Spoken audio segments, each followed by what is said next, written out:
Hello guys, welcome back to my channel. তোমরা তো জানোই শীত পড়ে গেছে। আমরা চলে এসেছি আজকে আলু পুড়িয়ে মাখা করব। তো আমাদের আলু পোড়ানো হয়ে গেছে।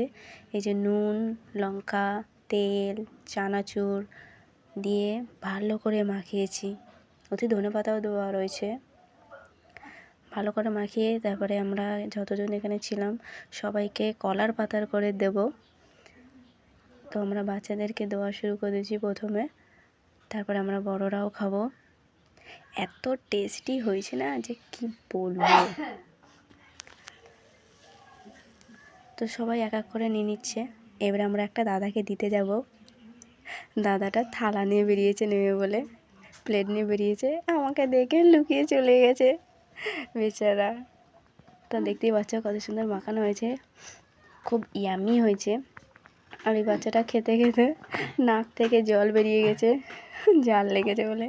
আলু পোড়াটা খুবই ইয়ামি হয়েছে। আমি তো একটা দুটো তিনটে নিয়ে নিয়েছি। তোমরাও যাও আলু পোড়া করো, আমরা ততক্ষণ খেয়ে মজা নিই। দেখা হচ্ছে না কোনো ভিডিওতে। Tata, bye bye.